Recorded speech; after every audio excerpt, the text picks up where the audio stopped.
안녕하세요. 김도현이라고 합니다. 35살 평범한 직장인이자 등록된 아마추어 복싱 선수였습니다. 였습니다. 라고 말하는 이유는 이제 그 모든 것이 과거가 되어버렸기 때문이죠. 한때는 행복한 결혼 생활과 취미로 즐기던 복싱, 안정적인 직장까지 모든 게 완벽했던 내 인생이 단 하루 만에 산산조각 났어요. 내가 믿고 사랑했던 사람의 배신과 그 순간의 분노가 내 삶을 송두리째 바꿔버릴 줄은 정말 몰랐습니다. 지금부터 들려드릴 이야기는 제 인생을 완전히 뒤바꿔 놓은 그날의 이야기예요. 그리고 그날 이후로 저는 매일 같은 질문을 던지고 있네요. 그날, 정말 참았어야 했던 건가요? 친구들과의 낚시 여행은 정말 즐거웠습니다. 하지만 마지막 날, 갑자기 찾아온 몸살 기운에 하루빨리 귀가하기로 했어요. 사실 평소라면 그냥 참고 끝까지 있었을 텐데 그날따라 유독 몸이 안 좋더라고요. 집에 가서 편히 쉬고 싶었습니다. 그리고 솔직히 아내가 보고 싶기도 했죠. 결혼 5년 차였지만 아내 윤소연은 여전히 제게 설렘을 주는 사람이었으니까요. 귀가하는 길에 소연에게 전화를 걸었어요. 여보, 나 지금 가고 있어. 몸이 좀 안 좋아서. 하지만 전화는 계속 부재 중이었습니다. 이상하네? 보통 소연이는 전화를 잘 받는 편인데 말이죠. 다시 한번 걸어봤지만 역시나 받지 않았어요. 바쁜가 보다. 그렇게 생각하며 집으로 향했습니다. 아파트 주차장에 차를 세우고 엘리베이터를 탔죠. 집 문 앞에 도착하니 묘한 느낌이 들었습니다. 평소 같으면 집 안에서 소연의 움직임이나 TV 소리라도 들려야 하는데 너무 조용했거든요. 현관문 비밀번호를 누르자 삐빅 소리와 함께 문이 열렸습니다. 여보, 나왔어. 아무 대답이 없었어요. 거실은 불이 꺼져 있었고 집안은 묘하게 정적이 감돌았습니다. 그때 발밑에 뭔가가 눈에 들어왔습니다. 낯선 남자 운동화 한 켤레가 현관에 놓여 있었어요. 처음에는 혹시 택배 기사가 신발을 벗고 들어왔나 하는 어이없는 생각이 스쳤습니다. 하지만 그건 말도 안 되는 소리였죠. 심장이 빠르게 뛰기 시작했어요. 머릿속에 온갖 생각들이 스쳐 지나갔지만 그중 가장 끔찍한 상상이 자꾸만 고개를 들었습니다. 혹시 숨이 턱 막히더군요. 이런 일이 내게 일어날 리 없다고, 소연이가 그럴 리 없다고 필사적으로 부정하면서도 한편으로는 끔찍한 확신이 몰려왔습니다. 조용히 신발을 벗고 집 안으로 들어섰습니다. 발소리를 최대한 죽이며 거실을 지나 침실로 향했어요. 침실도 비어 있었고 주방도 마찬가지였죠. 그때 욕실에서 미세한 소리가 들려왔습니다. 샤워기 소리. 그리고 희미하게 들려오는 웃음소리. 심장이 터질 것 같았어요. 욕실 문 앞에 서서 잠시 망설였습니다. 열어볼까? 말까? 온몸이 떨렸고 이마에선 식은땀이 흘러내렸죠. 그리고 욕실 문틈 사이로 무언가가 보였습니다. 물안개 낀 유리 너머로 두 개의 실루엣이 보였어요. 아내의 어깨 위에 얹힌 낯선 남자의 손. 그 순간 머릿속이 하얘졌습니다. 온몸에 피가 거꾸로 솟구치는 느낌이었어요. 다리는 후들거렸지만 손은 이미 문고리를 향해 뻗어 있었습니다. 몇 초간 멈춰 서서 내 인생이 이 순간 이후로 완전히 달라질 거라는 걸 직감했어요. 그래도 돌아갈 수 없었습니다. 이미 알아버린 진실 앞에서 그냥 모른 척 돌아설 수는 없었으니까요. 그래서 제가 그 문을 열었습니다. 한치의 망설임도 없이 제 인생을 바꿔버린 그 욕실 문을 팍 차고 들어갔습니다. 문을 열자마자 눈앞에 펼쳐진 광경에 온몸이 얼어붙었어요. 물안개가 가득한 욕실 안에서 벌거벗은 두 사람의 모습이 선명하게 보였던 겁니다. 소연이는 저를 보자마자 놀라서 비명을 질렀고 그 남자는 당황한 표정으로 몸을 가리려고 했었죠. 시간이 멈춘 것 같았습니다. 머릿속에서는 수많은 생각이 스쳐 지나갔지만 몸은 이미 본능적으로 움직이고 있었어요. 5년간의 아마추어 복싱 선수 경력. 그동안 쌓아온 기술과 힘이 순간적으로 튀어나왔습니다. 망설임도 없이 그 남자의 턱을 향해 스트레이트를 날렸어요. 퍽. 소리와 함께 그 남자는 욕실 바닥에 그대로 쓰러졌습니다. 한 방에 의식을 잃었던 것 같아요. 욕실 바닥에는 피와 비누 거품이 뒤섞여 흐르고 있었습니다. 도연아, 왜 이러는 거야? 미쳤어. 소연이가 비명을 지르며 쓰러진 남자에게 달려갔어요. 그런 소연이를 보는 제 가슴은 더욱 찢어졌습니다. 5년 동안 믿고 사랑했던 사람이 다른 남자와 이런 짓을 하고, 그런데도 저를 걱정하는 게 아니라 그 남자를 걱정하다니. 견딜 수 없는 배신감이 밀려왔습니다. 오해야, 그게 그런 게 아니고. 소연이가 떨리는 목소리로 말했어요. 웃음이 나왔습니다. 오해라고? 무슨 오해? 벌거벗은 두 사람이 샤워실에서 같이 있는데 무슨 오해가 있을까요? 혹시 다큐멘터리라도 찍고 있었나 봅니다. 거품 속에 있는 손이 그게 오해야? 씁쓸하게 웃으며 말했어요. 소연의 어깨를 부드럽게 쓰다듬던 그 남자의 손가락들이 아직도 선명하게 보이는데, 그때 소연이가 욕실 선반 위에 있던 휴대폰을 들더니 다급하게 누군가에게 전화를 걸었어요. 119요. 여기 사람이 쓰러졌어요. 빨리 와주세요. 그리고 곧이어 112에도 전화했죠. 남편이 사람을 때렸어요. 의식이 없어요. 순간 머리가 멍해졌습니다. 내가 잘못했다고?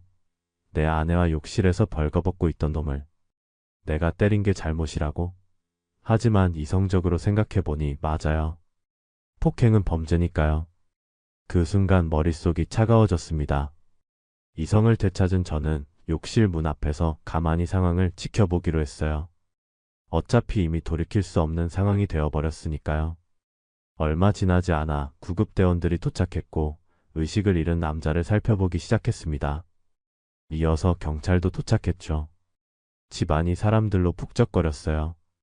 구급대원들은 그 남자를 들것에 옮겼고 경찰은 저에게 상황 설명을 요구했습니다. 어떻게 된 일인지 설명해 주시겠어요? 젊은 경찰관이 물었습니다. 친구들과 낚시 갔다가 몸이 안 좋아서 일찍 들어왔어요. 그런데 집에 도착하니 저희 부인이 저 남자랑 욕실에서 말을 잇기가 어려웠습니다. 목이 메어왔어요. 내가 지금 무슨 말을 하고 있는 건지, 이 상황이 현실이라는 게 믿기지 않았습니다. 복싱 선수세요? 다른 경찰관이 물었어요. 네? 네, 아마추어 등록 선수입니다. 왜요? 그럼 이건 특수폭행 쪽으로 들어갈 수도 있습니다. 경찰관의 말에 가슴이 철렁 내려앉았어요. 내 집에서 내 아내랑 있던 놈인데요. 제 목소리가 높아졌습니다. 이건 말도 안 되는 일이었으니까요. 제가 피해자인데 왜 저한테 특수폭행이냐고요? 그래서 더 위험한 겁니다. 신체가 무기화된 사람의 폭행은 흉기 사용과 유사하게 다뤄집니다. 경찰관의 말이 제 가슴을 후벼 팠어요. 그 순간 깨달았습니다. 제가 가진 기술이, 제가 그토록 사랑했던 복싱이 제 인생을 망치는 무기가 될 수도 있다는 사실을요. 그 남자는 119 구급차에 실려 병원으로 향했고 저는 경찰서로 동행하게 되었습니다. 소연이는 제게 차가운 시선만 던지고는 그 남자를 따라 병원으로 떠났어요. 그런 아내의 뒷모습을 바라보는데 가슴이 찢어질 듯 아팠습니다. 우리의 5년 결혼 생활이 그날 밤 완전히 종말을 고했던 겁니다. 경찰서에서 진술서를 작성하는 동안 계속해서 머릿속에 그 장면이 떠올랐어요. 소연의 어깨를 감싸던 낯선 손, 그 순간의 분노와 배신감. 그걸 생각하니 여전히 화가 치밀어 올랐지만 이제는 두려움도 함께 밀려왔습니다. 내가 그냥 참았어야 했을까? 그날 문을 열지 말았어야 했을까? 아니면 그냥 조용히 물러서서 경찰을 불렀어야 했을까? 경찰서에서 풀려난 후 집으로 돌아오니 집안은 차갑고 적막했습니다. 소연이 짐을 챙겨 떠난 흔적이 곳곳에 남아 있었죠. 옷장은 반쯤 비어 있었고 화장대 위에 화장품들도 사라졌어요. 마치 우리의 결혼 생활처럼 한순간에 반토막 난 집안을 바라보며 한숨만 나왔습니다. 거실 바닥에는 구겨진 우리의 결혼 사진이 놓여 있었어요. 소연이 급하게 짐을 챙기면서 떨어뜨린 모양이었죠. 손으로 구겨진 자국을 펴면서 그날의 기억이 떠올랐습니다. 하얀 웨딩드레스를 입고 환하게 웃던 소연의 모습. 그때는 정말 행복했는데 우리의 미래가 이렇게 될 줄은 꿈에도 몰랐습니다. 사진 옆에는 소연이 쓰던 수건이 구겨져 있었고 그 옆으로는 경찰서에서 받은 진술서 복사본까지. 이 모든 것들이 제 현실이 되어버렸다는 게 믿기지 않았어요. 마치 남의 인생을 구경하는 것 같은 기분이었습니다. 식탁에 앉아 캔맥주를 따며 울컥하는 감정을 삼켰죠. 그때 휴대폰에 메시지가 도착했습니다. 혹시 소연이 연락인가 싶어 급하게 확인했는데 낯선 번호였어요. 김도연님께 저는 이태우 씨 측 변호사 박진호입니다. 민사합의 협의 요청드립니다. 연락 부탁드립니다. 이태우. 그 남자의 이름이었나 봐요. 그제서야 알게 됐습니다. 내 아내를 안았던 그 남자의 이름을요. 민사합의? 웃음이 나왔어요. 내 가슴에 대못을 박은 놈이 이제는 돈까지 요구한다고? 얼마나 우스운 일인지. 사람이 내 아내를 안아도 내가 때리면 내가 죄인이구나. 씁쓸하게 웃으며 맥주를 들이켰습니다. 이게 현실이라니 정말 받아들이기 힘들더군요. 다음 날 회사에 병가 문자를 보냈어요. 어떤 얼굴로 동료들을 마주해야 할지 막막했거든요. 아마 소문은 이미 퍼졌을 테고 모두가 저를 다른 눈으로 볼 텐데 그 시선을 견딜 자신이 없었습니다. 복싱 체육관에도 연락이 왔어요. 관장님이었죠. 도연아, 지금 상황이 안 좋다던데 잠시 쉬는 게 어떨까? 내 상황이 정리될 때까지. 체육관마저 잃게 될 것 같아 가슴이 무너져 내렸습니다. 복싱은 제게 단순한 취미가 아니었어요. 스트레스를 해소하고 자신감을 얻고 인생의 균형을 잡게 해주는 중요한 부분이었는데 하루하루가 지옥 같았습니다. 집에 혼자 있으면 계속해서 그날의 장면이 떠올랐어요. 샤워기 소리, 샴푸 향, 두 사람의 실루엣. 잠을 이룰 수 없었습니다. 밤마다 악몽에 시달렸고 자고 일어나도 피곤함이 가시지 않았죠. 식욕도 없었어요. 소연이 만들어 주던 음식 생각에 더 입맛이 떨어졌습니다. 냉장고를 열 때마다 그녀의 흔적이 보였고 부엌에 설 때마다 함께 요리하던 기억이 떠올랐어요. 온 집안 구석구석에 소연이 묻어 있었습니다. 소연에게 연락을 시도했지만 그녀는 제 전화를 완전히 차단한 상태였어요. 카카오톡 메시지도 문자도 이메일도 모든 연락이 먹통이었습니다. 마치 이 세상에서 제가 완전히 지워진 것 같은 기분이었어요. 반면에 이태우 측 변호사 연락은 계속 왔습니다.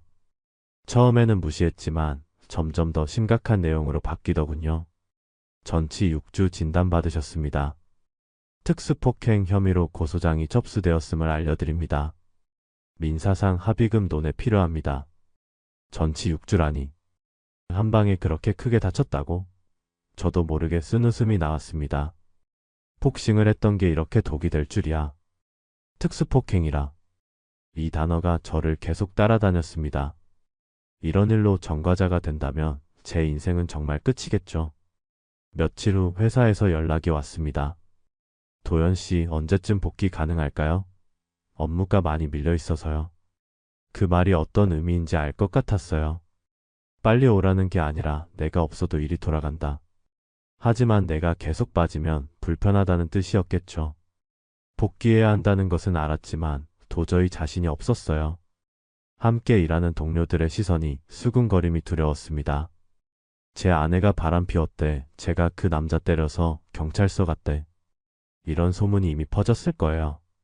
그걸 어떻게 견디냐고요. 점점 더 깊은 나락으로 떨어지는 기분이었습니다. 하루하루가 너무 길고 고통스러웠어요. 잠들기 전마다 그날로 돌아가 다른 선택을 했다면 어땠을까 상상했습니다. 문을 열지 않았다면? 그냥 나갔다면? 주먹을 휘두르지 않았다면? 하지만 그런 가정은 소용없었어요. 이미 벌어진 일이니까요. 그리고 솔직히 그 상황에서 다시 선택하라고 해도 제가 다르게 행동했을 것 같지는 않습니다. 그때의 배신감과 분노는 정말 누구라도 참기 힘들었을 거예요.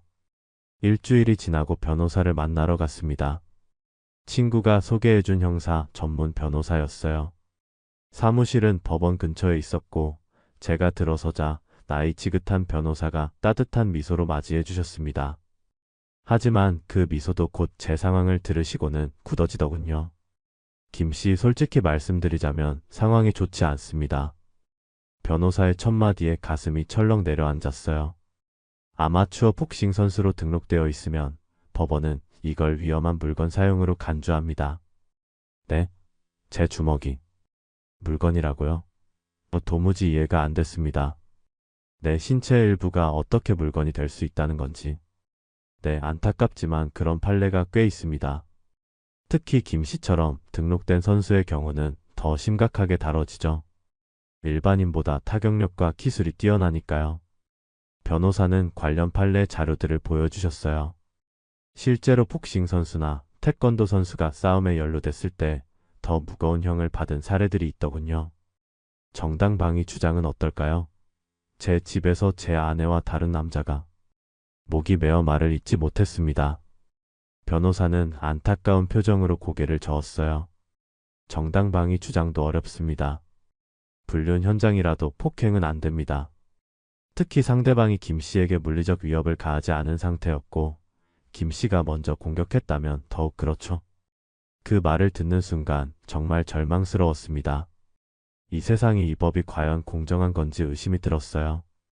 내 아내와 욕실에서 벌거벗고 있던 남자를 때렸다고 내가 범죄자가 된다니. 이게 말이 되는 일인가요? 그럼 제가 어떻게 해야 할까요? 떨리는 목소리로 물었습니다. 일단 합의를 시도해보는 게 좋겠습니다. 민사든 형사든 합의가 이루어지면 많이 유리해질 수 있어요. 지금 상대방이 요구하는 합의금이 얼마인가요? 3천만 원이라고 하더군요. 제 말에 변호사도 놀란 표정이었습니다. 꽤 많은 금액이네요. 하지만 만약 형사처벌을 받게 되면 그 이상의 대가를 치를 수도 있습니다. 전과가 생기면 취업에도 영향을 받을 테고. 말을 듣는 내내 손을 내려다보고 있었어요. 제 오른손 그 한 방을 날렸던 이 손이 제 인생을 망쳐버렸다는 생각뿐이었습니다.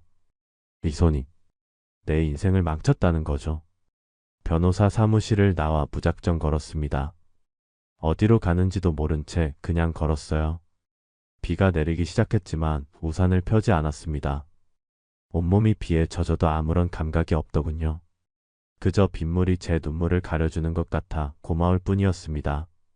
집에 돌아와 샤워를 하면서 또다시 그날이 떠올랐어요. 같은 욕실, 같은 샤워기. 소연이 그 남자와 있었던 곳에서 혼자 샤워하는 제 모습이 너무 비참하게 느껴졌습니다. 샤워를 마치고 거실로 나왔는데 소파 밑에서 무언가 반짝이는 게 보였어요. 소연의 결혼 반지였습니다. 짐을 챙기면서 떨어뜨렸나 봐요. 반지를 집어들고 보니 그 안에 새겨진 날짜가 눈에 들어왔습니다. 우리의 결혼식 날짜. 그때는 얼마나 행복했는지. 결혼식 날 소연이는 세상에서 가장 아름다운 신부였어요. 하얀 드레스를 입고 저를 바라보던 그 눈빛을 잊을 수 없습니다. 도연 씨, 평생 당신만 사랑할게요.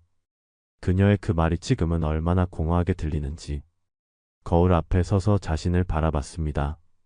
핏기 없는 얼굴, 며칠째 제대로 자지 못해 생긴 다크서클, 빗질조차 하지 않은 머리. 한심한 모습이었어요. 이게 정말 제 모습인가 싶었습니다. 분노가 치밀어 올랐어요. 소연에 대한 분노, 그 남자에 대한 분노, 그리고 무엇보다 나 자신에 대한 분노. 어떻게 이런 상황을 못 눈치챘을까? 어떻게 그녀의 변심을 알아차리지 못했을까? 내가 뭘 잘못했길래 그녀는 다른 남자에게 갔을까?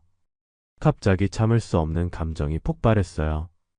거울을 향해 오른손을 내질렀습니다. 쨍.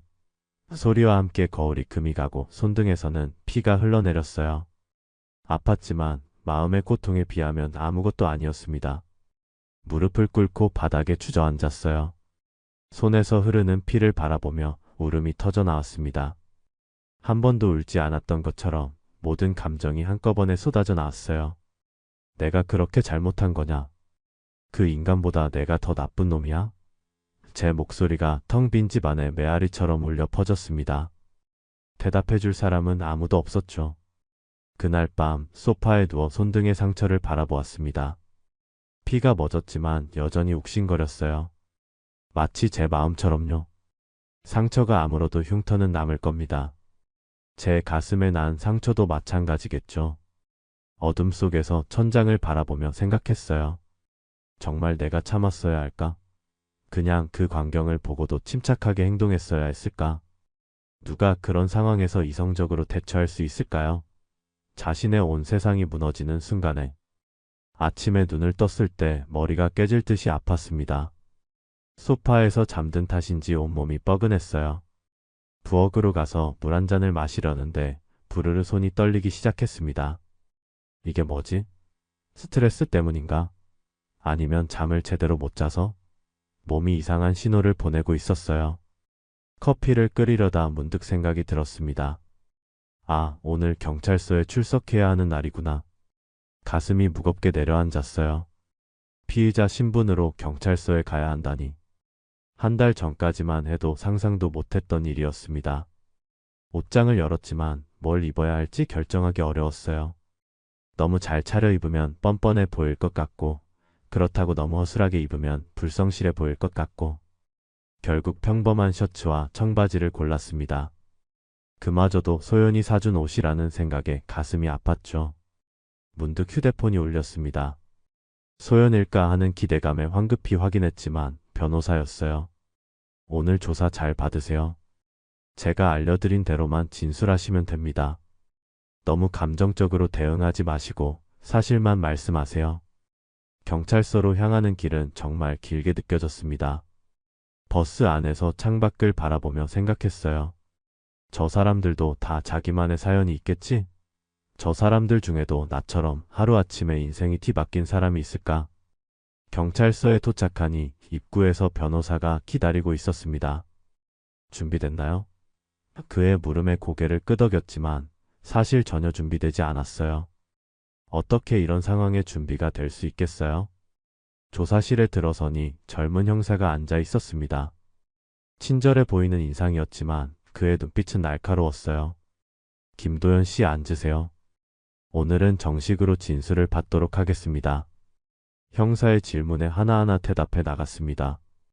그날의 상황, 제가 느꼈던 감정, 제가 취한 행동, 모든 것을 다시 꺼내어 말하는 게 너무 고통스러웠어요. 목소리가 떨리고 손에는 땀이 맺혔습니다. 피해자는 전치 6주 진단을 받았습니다. 턱뼈에 금이 가고 뇌진탕 증상도 있었다고 하네요. 형사의 말에 충격을 받았어요. 그렇게 심하게 다쳤다고? 솔직히 제 생각보다 피해가 심각했던 모양이었습니다. 한 대만 때렸습니다. 더 이상의 폭행은 없었어요. 떨리는 목소리로 말했습니다. 네, 그건 CCTV를 통해 확인했습니다. 욕실에는 없었지만 폭도 CCTV에 김 씨가 들어가고 나오는 시간이 찍혀 있어요. 실제로 안에 머문 시간이 짧았죠. CCTV가 있었다니. 그나마 다행이었습니다. 적어도 제가 한 번만 때렸다는 사실은 증명될 수 있으니까요. 조사가 끝나고 나오는데 문득 눈에 익은 얼굴이 보였어요. 소연이었습니다. 우리 눈이 마주쳤지만 그녀는 황급히 고개를 돌렸어요. 저쪽 조사실로 들어가는 모습이 보였습니다. 아마도 그녀의 진술도 받는 모양이었죠. 소연을 다시 보니 가슴이 저몄습니다. 말을 걸고 싶었지만 변호사가 제 팔을 잡았어요. 지금은 접촉하지 않는 게 좋습니다. 그의 말이 맞다는 걸 알면서도 너무 서러웠습니다. 내 아내인데 이제는 말 한마디 건넬 수 없다니. 그날 밤 집에 돌아와 보니 우편함에 편지 한 통이 들어 있었어요. 소연의 필체였습니다. 떨리는 손으로 봉투를 뜯었죠. 도연 씨 미안해요. 하지만 더 이상 함께할 수 없을 것 같아요. 이태우 씨와의 일은 정말 실수였어요. 하지만 도연 씨가 그렇게 폭력적인 모습을 보이니 더 이상 같은 공간에 있는 게 두렵습니다. 변호사를 통해 이혼 서류를 보낼게요. 원만하게 마무리했으면 합니다. 편지를 읽고 나니 가슴이 무너져 내렸어요. 내가 폭력적이라고? 단 한 번, 그것도 내 아내와 다른 남자가 함께 있는 현장을 목격했을 때 보인 반응이 나를 폭력적인 사람으로 만든다고? 내가 평소에도 소연에게 손찌검한 적이 있나? 단 한 번도 없었는데. 분노와 배신감, 그리고 깊은 상실감이 동시에 밀려왔습니다. 소연이 없는 이 집에서 혼자 살아가야 한다는 현실이 절망적으로 다가왔어요.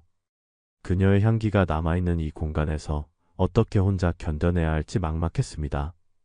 자정이 넘어서야 친구에게 전화를 걸었어요. 승민이었죠. 가장 오래된 친구. 야, 많이 힘들지? 술이나 한잔하자. 그의 제안이 그때는 정말 고마웠습니다. 근처 술집에서 만난 승민이는 제 이야기를 묵묵히 들어주었어요. 제가 눈물을 글썽이며 말에도 비웃지 않고 그저 가만히 들어주었죠. 도연아, 내가 잘못한 게 아니야. 그런 상황에서 누가 침착할 수 있겠어? 근데 법은 날 범죄자로 본대. 복싱 선수라서 더 심각하게 다룬대. 씁쓸하게 소주잔을 비웠습니다. 그런 법이 말이 돼? 내 집에서 내 아내랑 다른 남자가 있었는데. 승민이도 화가 난 듯 했어요. 대화하면서 조금은 마음이 풀어지는 것 같았습니다. 적어도 나를 이해해주는 사람이 있다는 사실이 위로가 되었어요. 하지만 그 위로도 잠시, 현실은 여전히 냉혹했습니다. 다음날 아침, 요란한 초인종 소리에 잠에서 깼습니다.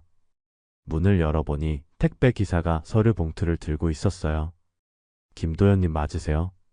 내용 증명 우편입니다. 가슴이 철렁 내려앉았죠. 역시나 소연의 변호사가 보낸 이혼 서류였습니다. 떨리는 손으로 서류를 펼쳤어요. 법률 용어들이 빼곡히 적힌 종이를 보니 현실감이 없었습니다. 위자료 5천만 원이라는 숫자가 눈에 들어왔어요. 5천만 원? 어디서 그런 돈을 구한다는 건지. 그리고 이태우의 합의금 3천만 원까지 더하면 8천만 원이라니. 제 연봉이 겨우 4천만 원인데 이게 가능한 일인가 싶었어요. 거실 소파에 털썩 주저앉았습니다. 모든 것이 한꺼번에 무너져 내리는 느낌이었어요. 결혼도 직장도 취미도 그리고 경제적으로도. 완전히 파탄 나버린 인생이 눈앞에 펼쳐져 있었습니다. 구겨진 셔츠를 입고 은행으로 향했어요. 통장 잔고를 확인해 보니 2천만 원 정도가 남아 있었습니다. 그나마 둘이 결혼 생활 동안 모아둔 돈이었죠. 이 돈도 곧 사라질 테고. 그 후엔 어떻게 살아야 할지 막막했어요. 집으로 돌아오는 길에 복싱 체육관 앞을 지났습니다. 유리창 너머로 훈련 중인 동료들이 보였어요. 얼마나 그곳에 들어가고 싶었는지 모릅니다. 링 위에서 샌드백을 치며 스트레스를 풀고 싶었어요. 하지만 관장님 말씀대로 지금은 들어갈 수 없었습니다. 복싱이 저를 범죄자로 만든 지금 그곳은 더 이상 제 안식처가 아니었으니까요. 집에 도착해서 소파에 앉아 TV를 켰습니다. 뉴스에서는 어떤 유명인의 불륜 스캔들을 다루고 있었어요. 아이러니하게도 그 뉴스를 보며 생각했습니다. 저들은 왜 불륜만 문제가 되고 내 경우는 폭행이 더 큰 문제가 될까? 다음날 회사에 복귀했어요. 사무실에 들어서자 모든 시선이 저에게 쏠렸습니다. 누군가는 눈을 피했고 누군가는 동정 어린 눈빛을 보냈죠. 자리에 앉아 팀장이 다가왔습니다. 도연 씨 잠깐 시간 돼요? 회의실로 따라 들어갔어요. 상황이 많이 힘든 것 같아서. 회사에서 좀 고민했습니다. 일단 기존 프로젝트에서는 빼고 내근 위주로 업무를 조정했어요. 고객사 미팅은 당분간 다른 직원이 대체하기로 했고요. 그 말이 무슨 의미인지 알았습니다. 사실상의 좌천이었죠. 제가 회사 이미지에 해가 된다고 판단한 겁니다. 항의하고 싶었지만 뭐라 할 말이 없었어요. 제 상황이 이렇게 된 건 결국 제 선택 때문이었으니까요. 네, 이해합니다. 겨우 그 말만 하고 자리로 돌아왔습니다. 모니터 화면만 멍하니 바라보는데 메일이 한 통 왔어요. 윤소연이라는 이름에 가슴이 쿵 내려앉았습니다. 도연씨, 주말에 짐을 가지러 갈게요. 오후 2시쯤 갈 예정이니 그때 집에 없었으면 해요. 열쇠는 우편함에 넣어두고 갈게요. 제 집에 와서 짐을 가져가는데 저더러 없어지라고? 이게 얼마나 모욕적인 상황인지 소연은 알긴 알까요? 하지만 지금 제 처지에서는 그녀의 요구를 거절할 수도 없었습니다. 더 큰 분쟁은 피하고 싶었으니까요. 알았어. 없을게. 짧게 답장을 보냈습니다. 화면 속 깜빡이는 커서를 바라보며 더 하고 싶은 말이 많았지만 참았어요. 어차피 말해봤자 달라질 건 없으니까요. 퇴근 후 변호사 사무실에 들렀습니다. 소연의 요구와 이태우의 합의금에 대해 상담하러 간 거였죠. 변호사는 생각보다 냉정했어요. 합의금과 위자료 둘 다 지불하는 게 현실적인 해결책입니다. 재판으로 가면 더 불리해질 수 있어요. 하지만 액수는 협상의 여지가 있습니다. 제가 상대 측과 얘기해 볼게요. 집으로 돌아오는 길이 너무 길게 느껴졌어요. 머릿속은 복잡했고 가슴은 무거웠습니다. 이게 정말 제 인생이 맞나 싶었어요. 한 달 전만 해도 행복한 결혼 생활을 하던 사람이 이제는 이혼과 형사고소에 경제적 파탄까지 직면한 신세가 되었습니다. 집에 도착하자마자 소연의 물건들을 정리했어요. 그녀가 가져갈 것들을 한쪽에 모아두고 우리의 추억이 담긴 물건들은 따로 상자에 넣었습니다. 결혼사진, 신혼여행사진, 함께 찍은 셀카들. 이 모든 것들이 이제는 그저 아픈 기억일 뿐이었어요. 상자를 정리하다 문득 눈물이 왈칵 쏟아졌습니다. 이 모든 게 꿈이었으면 좋겠다고 생각했어요. 눈을 뜨면 다시 예전으로 돌아가 있을 것 같은. 하지만 현실은 냉혹했죠. 이미 돌이킬 수 없는 강을 건너버린 후였으니까요. 밤이 깊어 침대에 누웠지만 잠이 오지 않았어요. 불 꺼진 방 안에서 천장을 바라보며 생각했습니다. 어쩌면 이 모든 일은 피할 수 없는 운명이었을까? 만약 그날 낚시에서 일찍 돌아오지 않았다면? 아니면 그 문을 열지 않았다면? 그리고 그 순간 깨달았어요. 아마 소연이 마음은 이미 오래전에 떠난 것 같다는 걸. 그날 우연히 발각된 것뿐이지 사실은 이미 우리 사이는 끝나 있었던 건지도 모르겠습니다. 그 생각을 하니 오히려 마음이 조금 편해졌어요. 내가 못 알아봤던 거야. 이미 끝난 사랑을. 다음날 아침을 먹고 제 집으로 돌아왔습니다. 현관문을 열고 들어서는데 예상대로 집 안은 훨씬 비어 있었어요. 소연이 사용하던 물건들, 책들, 옷가지들 모두 사라져 있었습니다. 벽에 걸려있던 결혼사진도 없어졌고 침실에 있던 그녀의 화장대도 비어 있었죠. 거실 한가운데 서서 이 텅 빈 공간을 바라보았습니다. 이제 정말 혼자가 되었구나. 그 생각에 가슴이 무너져 내렸어요. 쓸쓸한 발걸음으로 집 안을 둘러보았습니다. 소연이 떠난 자리마다 공허함이 가득했어요. 옷장 절반이 비어있고 화장실 선반에는 그녀의 화장품들이 사라졌습니다. 침대 위에는 제가 정리해둔 상자가 그대로 있었어요. 소연이 가져가지 않은 우리의 추억이 담긴 물건들이었죠. 상자를 열어보니 결혼 반지부터 신혼여행 사진, 함께 찍었던 폴라로이드 사진들까지. 이 작은 물건들이 우리의 5년을 증명하고 있었습니다. 그 중에서 특히 눈에 띄는 것은 제가 복싱 대회에서 우승했을 때 소연이 환하게 웃으며 함께 찍은 사진이었어요. 그때 그녀의 눈빛은 진심으로 기뻐하고 자랑스러워하는 빛이 있었는데 언제부터 그 눈빛이 사라졌던 걸까요? 창문 밖으로 보이는 풍경이 너무 평화로워 보였습니다. 마치 세상은 아무 일도 없었다는 듯이 그대로인데 제 세상만 완전히 바뀌어 버린 것 같았어요. 간신히 마음을 진정시키고 휴대폰을 확인했습니다. 변호사에게서 부재중 전화가 와 있었어요. 곧바로 전화를 걸었습니다.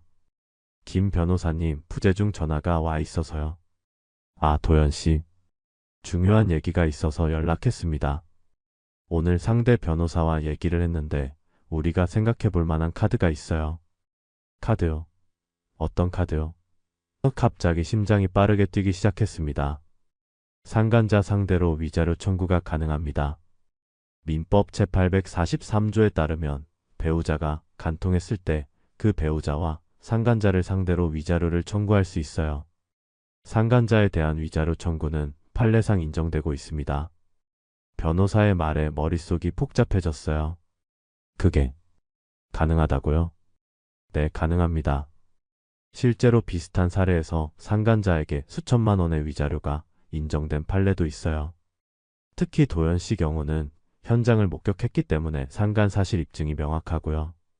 뭔가 희망이 보이는 것 같았습니다. 이태호를 상대로 위자료를 청구할 수 있다니. 그동안 제가 일방적으로 피해자 취급을 받았던 상황에서 이제는 제가 권리를 주장할 수 있게 된 듯 했어요. 그럼 제가 지금 어떻게 해야 할까요? 떨리는 목소리로 물었습니다. 일단 이태호 씨 쪽에서 요구하는 합의금 건은 조금 더 이야기해 볼 여지가 있어요. 우리가 역으로 위자료를 청구하겠다는 카드를 내밀면 그쪽도 합의금 요구를 낮출 가능성이 높습니다. 그 말을 듣는 순간 가슴속에서 무언가가 타오르는 듯 했어요.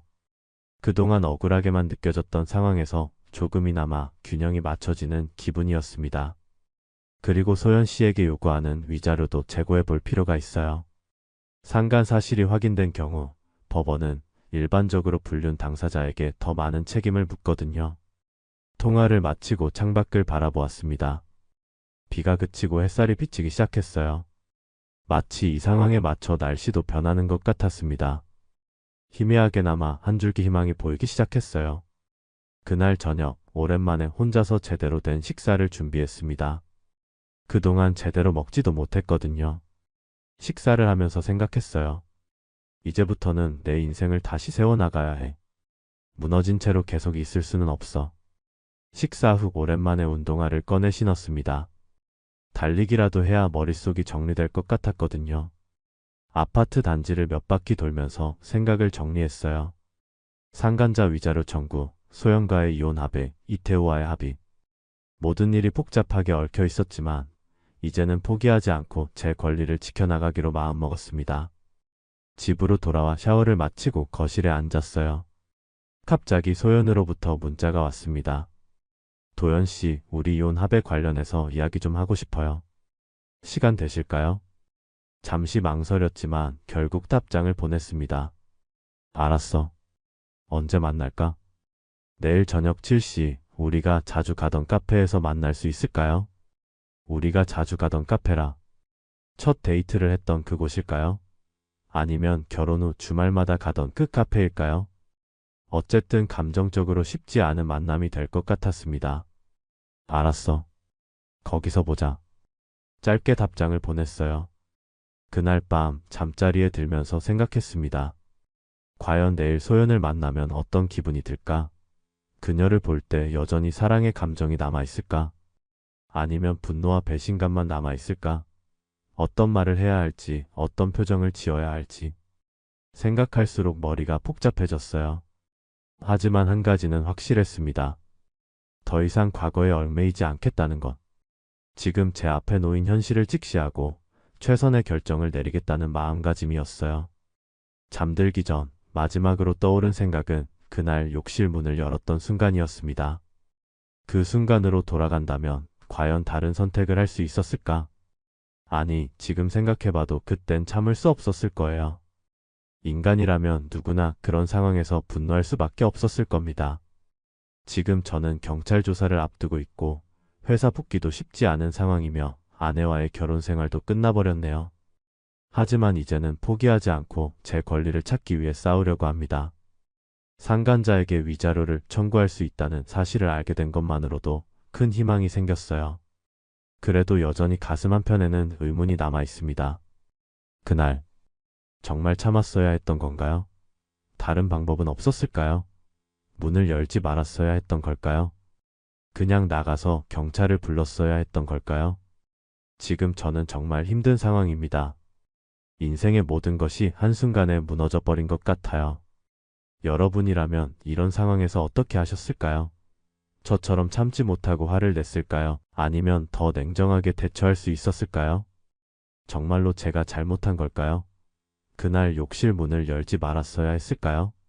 아니면 주먹을 휘두르지 말았어야 했을까요? 때로는 이 모든 일이 꿈이었으면 하고 바랍니다.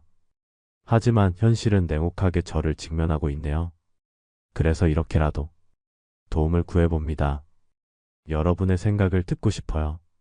제가 나아갈 방향에 대해 조언을 주실 수 있을까요?